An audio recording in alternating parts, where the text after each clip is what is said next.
Hello friends, welcome back to my YouTube channel learning with agriculture. आज हम class 8 की NCERT geography का chapter number 4 करेंगे, जिसमें हम कृषि को करेंगे। तो सबसे पहले इसमें कहानी दी गई, उस कहानी को पढ़ लेते हैं। गुरप्रीत, मधु और टीना एक गांव से गुजर रहे थे। वहां उन लोगों ने एक किसान को खेत की जुताई करते हुए देखा। किसान ने उन लोगों से कहा कि वह गेहूं की बुवाई करने जा रहा है और मृदा को अधिक उपजाऊ बनाने के लिए अभी खाद डाला है। उसने बच्चों से कहा कि गेहूं मंडी में अच्छी कीमत पर बिकेगा, जहां से उसे आटे में परिवर्तित करके कारखानों में डबल रोटी और बिस्किट बनाने के लिए ले जाया जाएगा। आगे पढ़ते हैं। आगे दिया गया है, पौधे से परिकृष्ट उत्पाद तक के रूपांतरण में 3 प्रकार की क्रियाएं सम्मिलित हैं। यानी कि पौधे से जो भी हमें प्रोडक्ट प्राप्त होता है, तो उस प्रोडक्ट से लेकर के 3 प्रकार की क्रियाएं सम्मिलित की गई हैं, जिसमें सबसे पहले प्राथमिक है, द्वितीयक है और तृतीयक क्रियाएं दी गई हैं।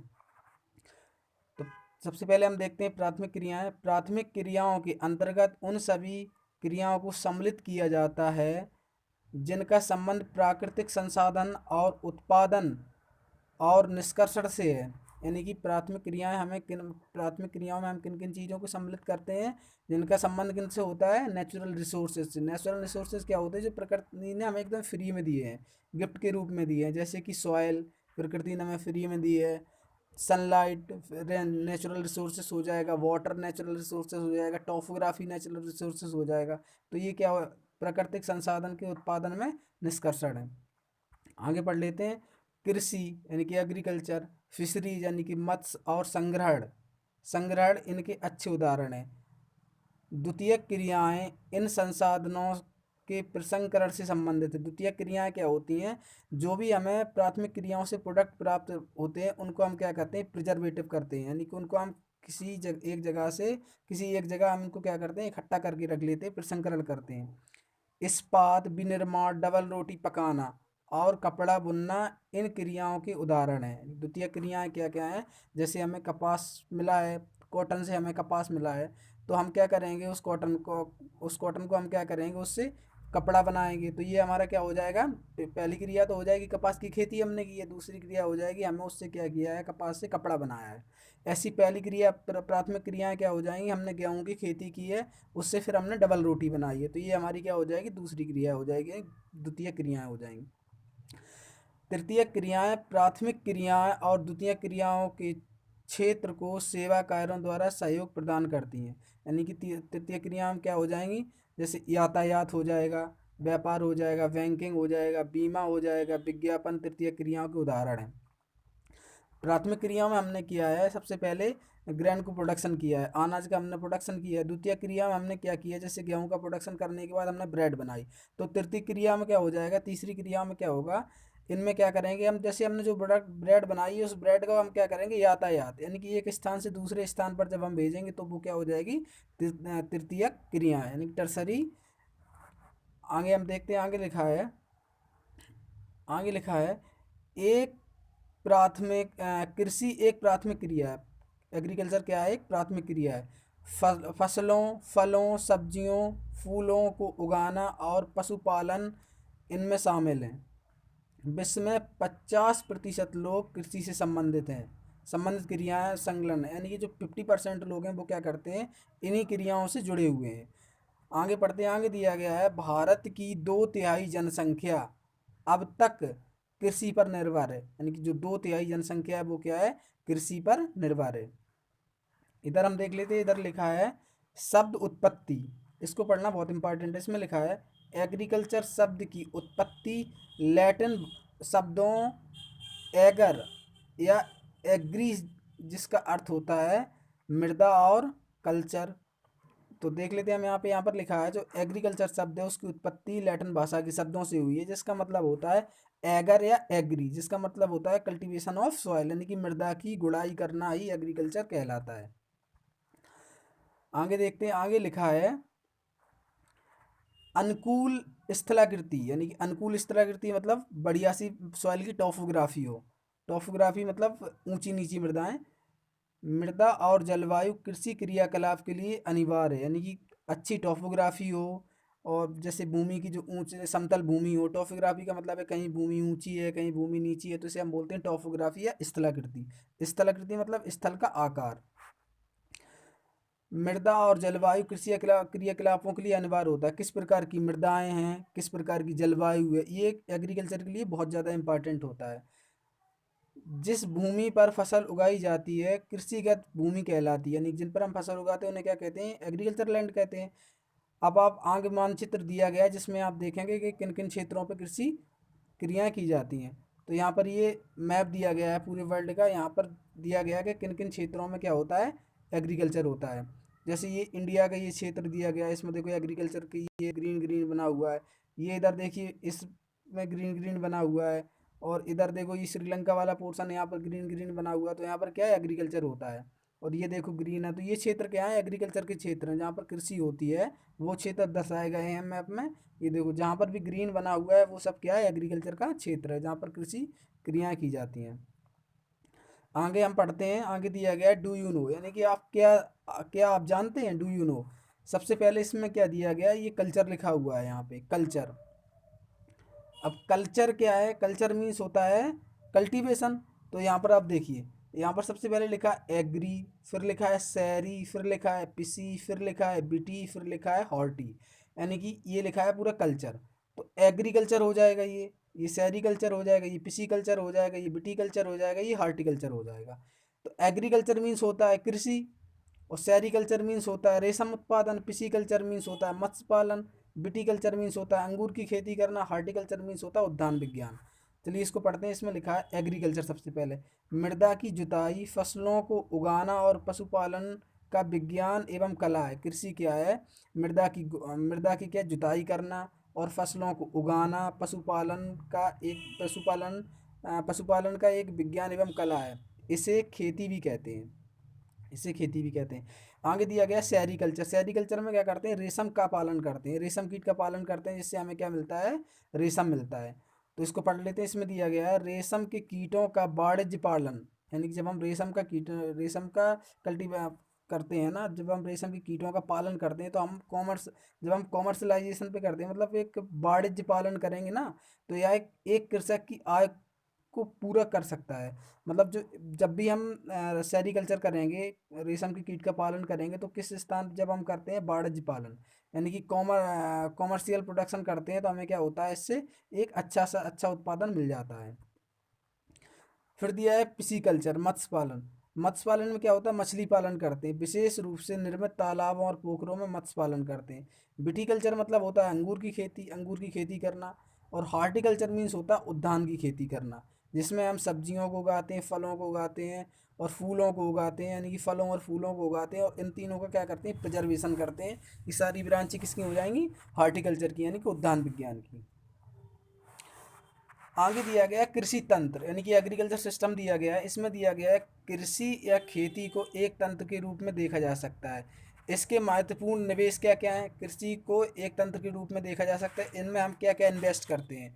तो इन्वेस्टमेंट इसमें हम क्या करते हैं, सबसे पहले बीज को इन्वेस्ट करेंगे, फिर उर्वरक को इन्वेस्ट करेंगे, फिर मशीनरी, फिर श्रमिक, जिसमें हम जुताई करेंगे, बुवाई करेंगे।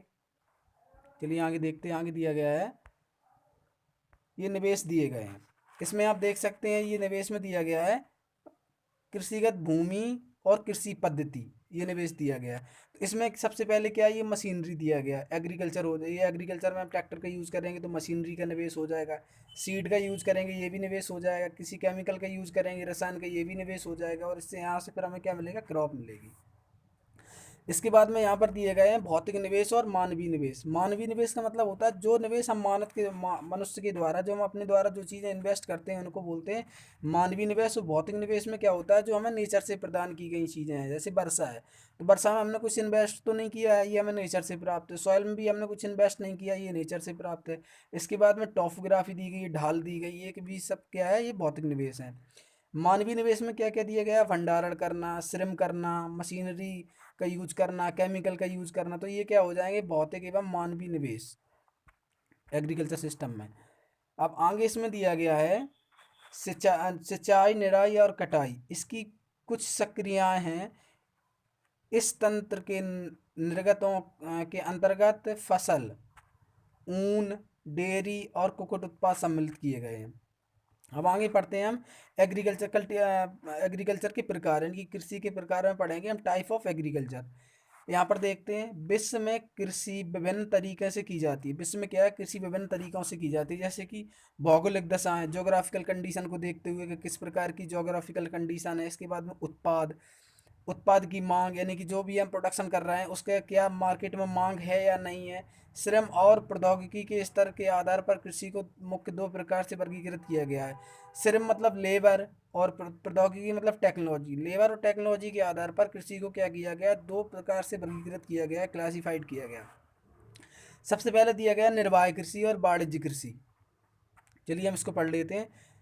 तो सबसे पहले हम इसमें पढ़ेंगे निर्वाह कृषि में। तो निर्वाह कृषि में हम पढ़ते हैं, इसमें लिखा है निर्वाह कृषि में क्या क्या चीज़ों को होता है। इस प्रकार की कृषि कृषक परिवारों की आती है। निर्वाह कृषि में क्या करते हैं, इस प्रकार की कृषि में हम सिर्फ जो हमारी फैमिली की आवश्यकताएं होती हैं, हम सिर्फ उनको पूरा करने के लिए जो कृषि करते हैं ना, हमें बोलते हैं निर्वाह कृषि। पारंपरिक रूप से कम उपज प्राप्त करने के लिए निम्न स्तरीय प्रौद्योगिकी, यानी कि कम से कम टेक्नोलॉजी का इस्तेमाल करते हैं, और पारिवारिक श्रम का उपयोग किया जाता है। इसमें हम कोई लेबर का यूज नहीं करते हैं, जो भी हमारे पारिवारिक सदस्य होते हैं उन सभी सदस्यों को हम क्या करते हैं, इसमें इन्वॉल्व करते हैं। निर्वाह कृषि को पुनः गहन निर्वाह कृषि और आदिम निर्वाह कृषि में वर्गीकृत किया गया है। यानी कि जो हमारी निर्वाह कृषि है उसको फिर दो भागों में वर्गीकरण किया गया है, जिसको बोलते हैं हम, एक पहला हो जाएगा हमारा गहन निर्वाह कृषि और दूसरा हो जाएगा आदिम निर्वाह कृषि। चलिए यहाँ पर देख लेते हैं, रोचक तत्व में कुछ दिया गया, इसको पढ़ते हैं। इसमें दिया गया है जैविक कृषि। जैविक कृषि मतलब ऑर्गेनिक फार्मिंग। ऑर्गेनिक फार्मिंग में क्या करते हैं हम, चलिए इसको देखते हैं। इस प्रकार की कृषि में रासायनिक खादों के स्थान पर जैविक खादों और प्राकृतिक कीटनाशकों का उपयोग किया जाता है। फसलों का उत्पादन बढ़ाने के लिए आनुवांशिक रूपांतरण नहीं किया जाता है। यानी कि यहाँ पर दिया गया है, जो जैविक फार्मिंग होती है, जैविक कृषि होती है, ऑर्गेनिक फार्मिंग होती है, उसमें क्या होता है, इसमें हम क्या करते हैं, कोई रासायनिक का इस्तेमाल नहीं करते। जो भी हमें प्रोडक्ट प्राप्त होते हैं, जो भी हमें क्रॉप से प्रोडक्ट प्राप्त होते हैं, उसको क्या करते हैं, भूमि में ही दफना देते हैं, और जिनसे हमारी ऑर्गेनिक खादें बनती हैं। इसके बाद में क्या दिया गया है, जैविक खादों का इस्तेमाल करते हैं इसमें।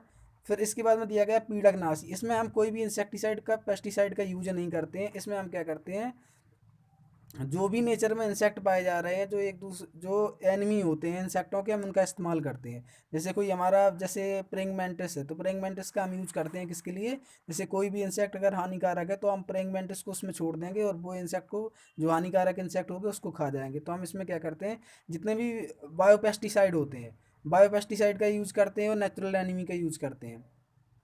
और इसमें हम क्या करते हैं, आनुवांशिक रूपांतरण नहीं करते, मतलब कोई भी क्रॉप, हम ऐसी क्रॉप नहीं उगाएंगे जिसका आनुवांशिक रूपांतरण किया गया हो। जैसे कि बीटी कॉटन है, जैसे कि बीटी ब्रिंजल है, इसका हम इसमें यूज नहीं करेंगे।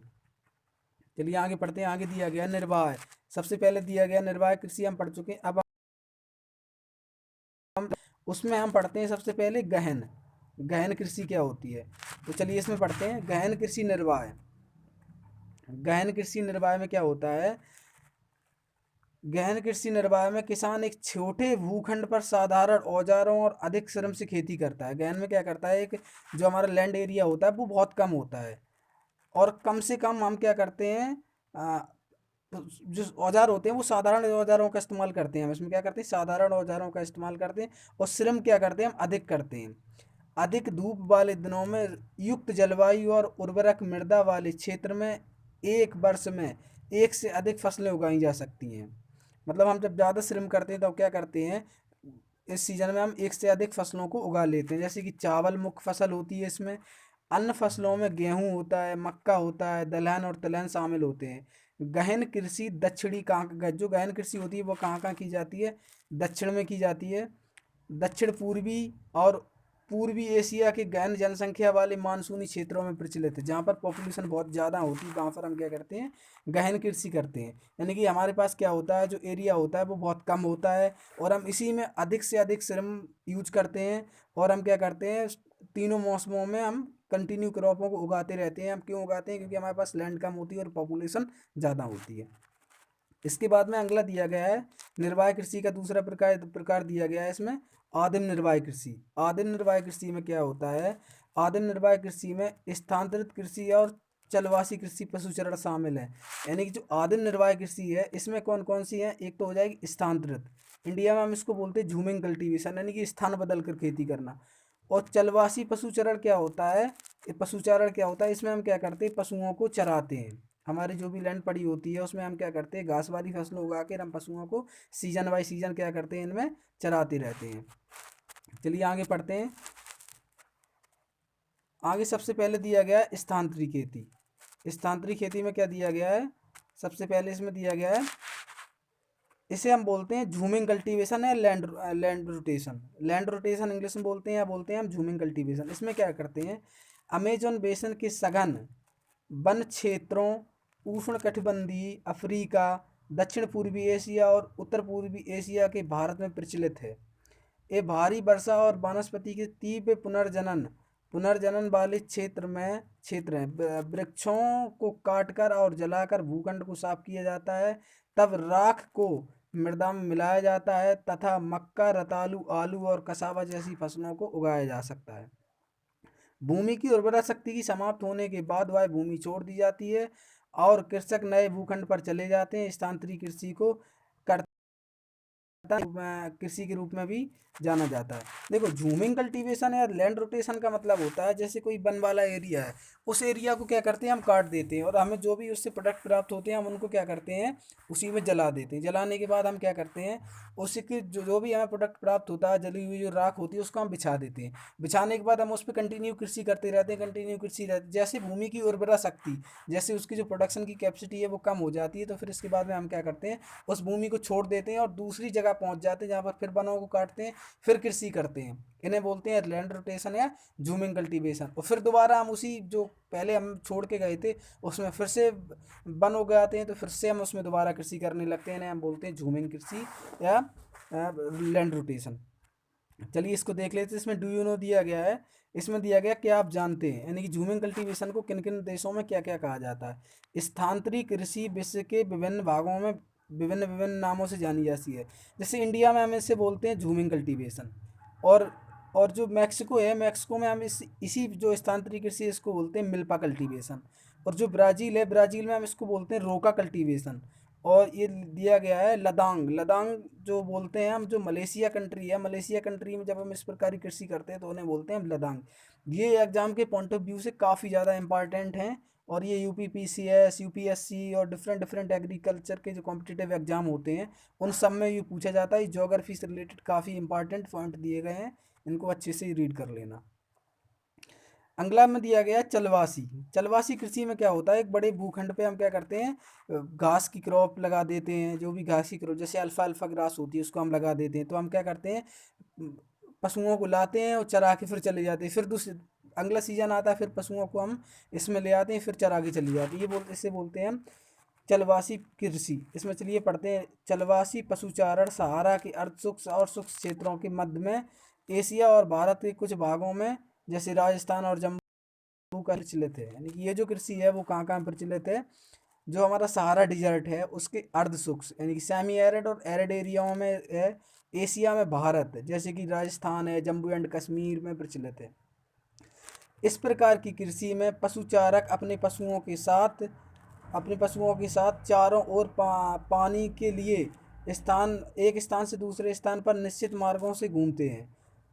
इस प्रकार की गतिविधि जलवायविक बाधाएं और भूभाग की प्रतिक्रिया स्वरूप उत्पन्न होती हैं। पशुचारक मुख्यतः भेड़, ऊंट, मवेशी, याक और बकरियों के पालक होते हैं। पशुचारकों और उनके परिवारों के लिए दूध, मांस, ऊन, खाल, अन्य उत्पाद उपलब्ध कराते हैं। जैसा कि मैंने अभी बताया, चलवासी कृषि क्या होती है, जैसे हम गांव में जब भी देखते हैं हमारे तरफ, जैसे हम यूपी के रहने वाले हों या राजस्थान के रहने वाले हों या किसी अदर स्टेट के रहने वाले, तो इसमें क्या होता है, हम देखते हैं कि एक निश्चित सीजन पे हमारे यहाँ बहुत सारी जनसंख्या में पशु आते हैं जो कि किसी निश्चित व्यक्ति के होते हैं, और आते हुए क्या करते हैं, वो हमारे खेतों के मतलब घूम के चरा के फिर चले जाते हैं, फिर उसी सीजन पे लौट के आते हैं। तो इन्हें हम बोलते हैं चलवासी पशुचारण, जिन्हें हम बंजारे भी बोलते हैं, बंजारे भी इन्हीं को बोलते हैं। चलिए आगे देखते हैं। आगे दिया गया वाणिज्यिक कृषि। वाणिज्य कृषि में क्या होता है, जब हम एग्रीकल्चर को एक कॉमर्शलाइजेशन के रूप में इस्तेमाल करते हैं, कॉमर्शियल प्रोडक्ट के रूप में इस्तेमाल करते हैं, तो उन्हें हम बोलते हैं वाणिज्य कृषि। चलिए इसमें देखते हैं, वाणिज्य कृषि में फसल उत्पादन और पशुपालन बाजार में विक्रय हेतु किया जाता है। यानी कि जब हम कृषि क्या करते हैं, एक ट्रेड के लेवल पे करते हैं कि हमें कोई उत्पादन करना है और उसको हमें क्या करना है, बेचना है। चाहे हम पशुपालन करें या कृषि करें, तो हमें क्या कर, चाहे हम पशुपालन करें या कोई क्रॉप प्रोडक्शन करें, उसको हम इस पर्पज से करते हैं कि हमें ट्रेड करना है, मार्केट में विक्रय हेतु रखना है, तो हम उसे क्या बोलते हैं, वाणिज्य कृषि। इसमें विस्तृत कृषि क्षेत्र और अधिक पूंजी का उपयोग किया जाता है। इसमें क्या करते हैं हम, ज़्यादा बड़ा एरिया का इस्तेमाल किया जाता है और बहुत ज़्यादा पूंजी का, यानी कि बहुत ज़्यादा हम क्या करते हैं इसमें, अर्निंग मतलब बहुत ज़्यादा अर्निंग प्राप्त करने के लिए हम क्या करते हैं, इसमें बहुत ज़्यादा पूंजी का इस्तेमाल करते हैं और ज़्यादा बड़ा एरिया का यूज करते हैं। अधिकांश कार्य मशीनों के द्वारा किया जाता है। इसमें क्या करते हैं, जब एरिया बड़ा होगा तो हम क्या करते हैं, जो भी मशीनरी होती है हम उसका इस्तेमाल करते हैं। वाणिज्य कृषि अनाज, वाणिज्य कृषि में वाणिज्य अनाज कृषि, मिश्रित कृषि और रोपड़ कृषि भी शामिल है। वाणिज्य कृषि में क्या क्या चीज़ें आई हैं, की गई हैं, इसमें तो एक तो मिश्रित कृषि मैंने मिक्स्ड कल्टीवेशन करते हैं, और रोपड़ कृषि करते हैं, प्लांटेशन जिसे बोलते हैं, ये शामिल किया गया है। तो सबसे पहले हम देखते हैं, सबसे पहले क्या दिया गया, अनाज कृषि, मिश्रित कृषि और रोपड़। यानी कि सबसे पहले क्या दिया गया है, अनाज कृषि करेंगे, फिर इसके बाद में दिया गया है मिश्रित या मिक्स्ड कल्टीवेशन करेंगे, फिर इसके बाद में क्या दिया, प्लांटेशन क्रॉप। प्लांटेशन क्रॉप में क्या करते हैं, हम हॉर्टिकल्चर क्रॉपों को लगाते हैं। चलिए देख लेते हैं, आगे दिया गया वाणिज्य अनाज कृषि। वाणिज्य अनाज कृषि में क्या करते हैं हम, cereal crop, leguminous crop, oil seed क्रॉपों को उगाते हैं। वाणिज्य अनाज कृषि में फसलें वाणिज्य उद्देश्य से उगाई जाती हैं, जिसमें हम क्या करते हैं, गेहूँ, मक्का सामान्य रूप से उगाई जाने वाली फसलें हैं। उत्तर अमेरिका, यूरोप और एशिया के शीतोष्ण घास के मैदान वाणिज्य अनाज के लिए प्रमुख क्षेत्र हैं। ये क्षेत्र सैकड़ों हेक्टेयर के बड़े फार्मों में युक्त विरल आबादी वाले हैं। अत्यधिक ठंड वर्धन काल को बाधित करती है और केवल एक ही फसल उगाई जाती है। जो बड़े क्षेत्र होते हैं, ये जो दिए गए हैं, जैसे उत्तरी अमेरिका, यूरोप, एशिया, इनके जो बड़े क्षेत्र होते हैं उनमें क्या करते हैं हम, ज़्यादा सर्दी पड़ती है, इस वजह से हम सिर्फ यहाँ पर क्या करते हैं, एक ही फसल को उगाते हैं और मशीनरी का यूज करते हैं, बहुत ज़्यादा लेबर का यूज करते हैं और पूंजी का बहुत ज़्यादा यूज करते हैं। इस प्रकार के क्षेत्रों में वाणिज्य अनाज के प्रोडक्शन के लिए।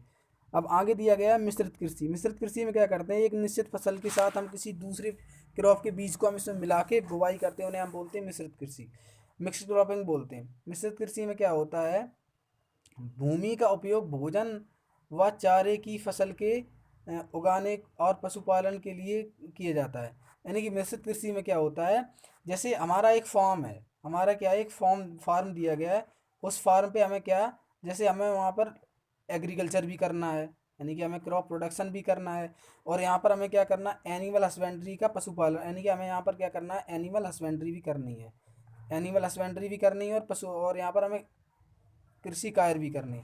यानी कि हमें कोई फसल का प्रोडक्शन भी लेना है, और हमें यहाँ पे फार्म, कुल मिला के एक फार्म हाउस है। फार्म हाउस पे हमें क्या करना है, चारे की भी फसल उगानी है, भोजन के लिए हमें क्रॉप, सीरियल क्रॉप भी उगानी है, और पशुपालन भी करना है। तो उसमें हम क्या बोलते हैं, मिश्रित खेती। चलिए आगे पढ़ते हैं, इसमें दिया गया उगाने और पशुपालन करने के लिए किया जाता है। यह यूरोप, पूर्वी संयुक्त अमेरिका और अर्जेंटीना, दक्षिण पूर्वी ऑस्ट्रेलिया, न्यूजीलैंड और दक्षिण अफ्रीका में प्रचलित है। इस प्रकार की खेती कहाँ कहाँ प्रचलित है, ये कंट्री दी गई हैं। मिश्रित कृषि में हम क्या करते हैं, यानी कि फसल उगाने के साथ साथ हम पशुपालन का भी यूज करते हैं, उसे हम बोलते हैं मिश्रित कृषि। और हमने अभी आपको स्टार्टिंग बता दिया था, हमने स्टार्टिंग बताया था अभी आपको मिक्स्ड क्रॉपिंग। तो मिक्स्ड क्रॉपिंग और मिक्स्ड फार्मिंग, ये मिक्स्ड फार्मिंग दी गई है, मिक्स्ड फार्मिंग दी गई, और मैंने आपको स्टार्टिंग बता दिया था मिक्स्ड क्रॉपिंग। मिक्स्ड क्रॉपिंग में क्या होता है, एक निश्चित फसल के बीज के साथ में हम कोई दूसरी फसल के बीज को साथ मिलाकर बोते हैं, तो उन्हें बोलते हैं मिक्स्ड फार्मिंग। और एक निश्चित भूमि पर हम क्या करते हैं, कृषि क्रियाओं के साथ साथ में हम क्या करते हैं, पशुपालन को भी सम्मिलित कर लेते हैं, उसे हम बोलते हैं मिश्रित कृषि या मिक्स्ड फार्मिंग। चलिए आगे पढ़ते हैं, आगे इसमें दिया गया है रोपड़, यानी कि प्लांटेशन क्रॉप। रोपड़ कृषि में क्या है, वाणिज्य कृषि का एक प्रकार है। यह क्या है, कॉमर्शियल, जो कॉमर्शियलाइज्ड एग्रीकल्चर होता है उसका क्या है, एक प्रकार है, यानी कि टाइप ऑफ कॉमर्शियलाइज्ड फार्मिंग, जहाँ चाय, कहवा मतलब कॉफ़ी, काजू, रबड़, केला अथवा कपास की एकल फसल उगाई जाती है। इसमें बृहद मैदानों पर कृषि यानी बृहद मैदानों पर श्रम और पूंजी की आवश्यकता होती है। उत्पादों का प्रसंस्करण यानी कि जो हमें प्रोडक्ट प्राप्त हुआ है उनका हमें क्या करना है, प्रिजर्वेशन करना है। तो प्रिजर्वेशन क्या दिया गया, उत्पाद का प्रसंस्करण खेतों पर ही किया जाता है। जो भी हम प्रिजर्वेशन करते हैं वो खेतों पर ही करते हैं। जो खेतों के निकट कारखाने होते हैं उनमें भी किया जा सकता है। इस प्रकार कृषि में परिवहन जाल के विकास की अनिवार्यता होती है। यानी कि हमें रोपड़ में क्या करता है, जैसे हमें चाय लगाना है तो प्लांटेशन क्रॉप में कौन कौन सी आती है, चाय आती है, कहवा आता है, कॉफ़ी, काजू आता है, रबड़ आता है, केला आता है और कपास आती है। और भी रोपड़ फसलों में कोकोनट आता है, काफ़ी ऐसी क्रॉप हैं। इनमें क्या करते हैं हम, जहाँ पर हमारी ये क्रॉपें उगाई जाती हैं उन्हीं को हम क्या करते हैं, वहीं पे उनको प्रिजर्व करके रख देते हैं। चाहे उनके पास में कोई कारखाने दिए जाते हैं उनमें हम क्या करते हैं, उनको प्रिजर्व करके रखते थे। आगे पढ़ते हैं। रोपड़ कृषि के मुख्य क्षेत्र विश्व के उष्ण कटिबंधीय प्रदेशों में पाई जाती है। रोपड़ कृषि कहाँ होती है, जहाँ पर जलवायु कैसी होती है, उष्ण कटिबंधीय होती है। उष्ण कटिबंधीय जलवायु में ये रोपड़ कृषि करते हैं। मलेशिया में रबड़, ब्राज़ील में कहवा, भारत और श्रीलंका में चाय इसके मुख्य उदाहरण है। यानी कि हमारा जो भारत में असम का क्षेत्र है वो कैसा है, उष्ण कटिबंधीय। श्रीलंका का क्षेत्र कैसा है, उष्ण कटिबंधीय। तो रोपड़ कृषि के लिए ये मुख्य उदाहरण दिए गए हैं। इसके बाद में हम आगे पढ़ते हैं। आगे दिया गया मुख्य फसलें दी गई हैं। अब मुख्य फसलों को हम पढ़ते हैं। बढ़ती हुई जनसंख्या की आवश्यकता को पूरा करने के लिए विविध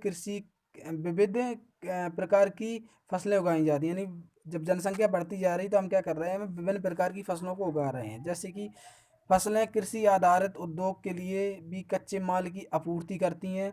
जैसे गेहूँ, चावल, मक्का, बाजरा मुख्य खाद्य फसल है। जूट, कपास, चाय और कहवा मुख्य पेय फसलें हैं। यानी कि जो हमारी पेय फसलें हैं वो कौन सी हो जाएंगी, कॉफ़ी है और क्या है, चाय, ये पेय फसलें हो जाएंगी। अब सबसे आगे हम इसमें दिया गया है चावल। तो अब हम इसमें पढ़ेंगे सबसे पहले चावल को हम इसमें करते हैं। यानी कि मुख्य फसलों में अभी आगे और भी दिया गया है। तो इस वीडियो को हम यहीं ख़त्म करते हैं, क्योंकि अगर और भी ज़्यादा लंबा करेंगे तो ये वीडियो काफ़ी लंबा ज़्यादा हो जाएगा। इसमें हम क्या करेंगे, आने वाली वीडियो में हम जो मुख्य फसलें हैं, जो हमारी ये मुख्य क्रॉप दी गई हैं, इन क्रॉपों को हम क्या करेंगे, पार्ट सेकंड बना देंगे। उस पार्ट में हम इन क्रॉपों को डिस्कस करेंगे। तो प्लीज़ चैनल को ज़्यादा से ज़्यादा सब्सक्राइब करें और हमें बताएं कि हमारा जो हमने वीडियो बनाया है वो कैसा लगा है, कमेंट बॉक्स में। Thanks for watching this video.